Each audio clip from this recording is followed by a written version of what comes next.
Welcome back. Michael Brune with us, the executive director of the Sierra Club. SierraClub.org is the website. You can tweet him at Brune, B-R-U-N-E-S-K-I, or at Sierra Club. Michael, welcome back to the program. Thom, thanks for having me on. Thanks for joining us. So we've got some serious attacks. I mean, as to the best of my knowledge, correct me if I'm wrong, every single person that Donald Trump has so far tentatively appointed to a position in the government that he will be overseeing is a climate change denier. Do I have that right? That's right. Straight from the president-elect himself, his vice president, Stephen Bannon, Michael Flynn, Jeff Sessions, all of them are climate deniers. This will put the administration in a party of one. This will be the only head of state, and of course all of his lieutenants will be part of the only administration on the planet right now that doesn't believe in climate change. Right. Even Putin has a plan to modestly reduce carbon emissions. Right. South Sudan, North Korea, all of these countries except our own now will be the only one led by a climate denier. Well, I think everybody else is like, you know, at least their media is discussing this stuff. You know, I was in Europe last fall, and the weather forecast they were talking about global climate change. I mean, it's just like part of casual conversation. Sorry. You know, about 2 years ago, I stopped doing any TV appearances where we would be debating climate change. It was just a farce. Yeah, I quit having eventually. I'm sorry, go ahead. No, I was just saying eventually we didn't even have to do that anymore. Even going on Fox or CNN or MSNBC, you know, it wasn't even part of the public discourse. We don't question gravity anymore. Right. For the last, half millennium or so. And so we shouldn't be questioning what science has already established. Yeah. But we seem to have taken one giant leap backwards. Yeah.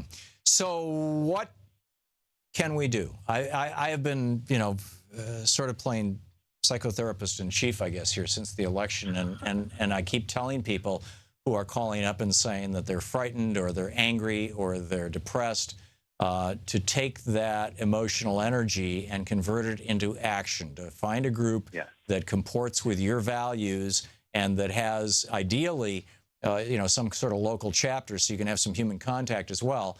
And although you can do it online, and join them, support them, and obviously the Democratic Party too. Get inside the Democratic Party and take it over, and let's have a genuine revolution here. And like Bernie talked about, our revolution.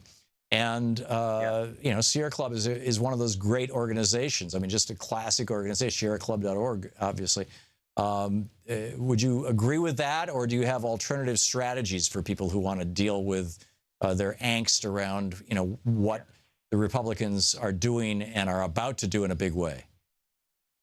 Well, I do agree. I think that for all of your listeners and others out there who are feeling frightened or angry or filled with dismay about the results of the election and the hate that has spewed afterwards, as well as, of course, during the whole campaign, all of those emotions are, in my opinion, justified and rational.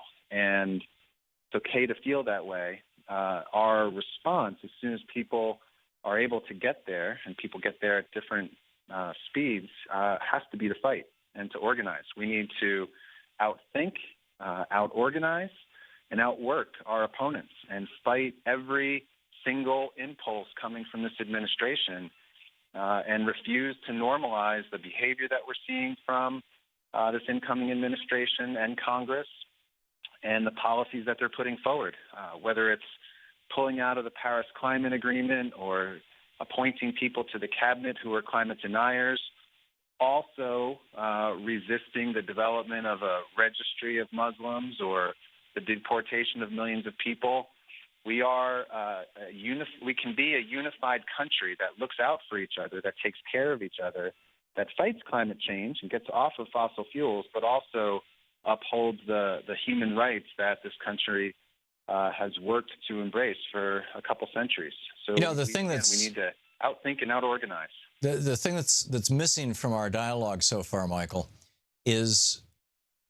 are the millions of Americans who voted for Donald Trump, not because they're racists or misogynists, but because he promised them, those people who work at that carrier factory in South Indiana, where he came in and he said, you know, I'm going to stop them from moving these jobs over to China. He's BSing people about this right now. I mean, he claimed that he kept a Ford factory here that Ford never intended to leave, and Drudge, you know, led with it, you know, success. You know, Donald Trump has his first success. So while they're talking about jobs right now, we're still not talking to those people who are about to lose the jobs of their lifetimes at the Carrier factory and at thousands of others around the country. I mean, 60,000 factories have closed just since 2000. And I think that the Sierra Club has a good job story to tell, don't you? Yeah. You know, well, first, I didn't vote for Trump, but I have family members who did. And the Sierra Club has, you know, more than 20% of our members are Republicans, another 10%, probably all told close to 40% of our members are either Republicans or independents or libertarians. And of course, many of them voted for Trump. Whether I'm sitting down at the Thanksgiving dinner table or I'm in a forum with Sierra Club members, the way that I want to have a dialogue with them doesn't start by insulting them, but it starts with an inquiry. You know, why did you vote for Trump? Here's why I voted for Clinton. Here are the things that I care about the most. Here's my sense of what the country needs, where we're failing.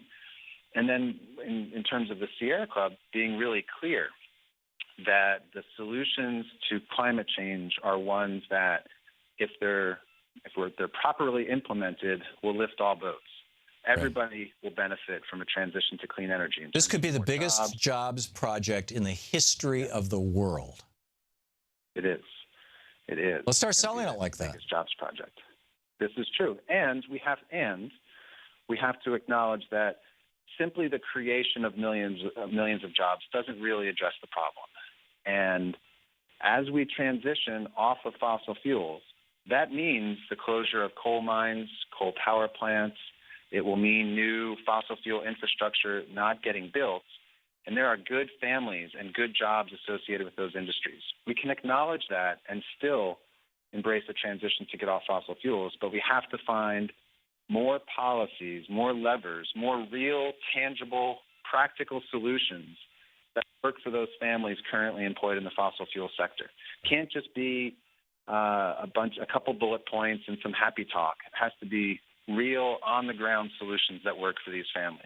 Yeah, I would love to see an organization. We're not going to get these voters back. Yeah, I would love to see an organization come up with a comprehensive plan for a rapid transition away from carbon, and literally call it the biggest jobs plan in the history of the world. And I think it would get some attention. Michael Brune, the executive director of the Sierra Club, sierraclub.org, a great organization, one of the many that I suggest that you get involved with. Michael, thank you so much for being with us. Thank you for all that you're doing, Thom. I really appreciate it. My pleasure. It's a pleasure and honor to have you on the program, Michael. Thank you so much.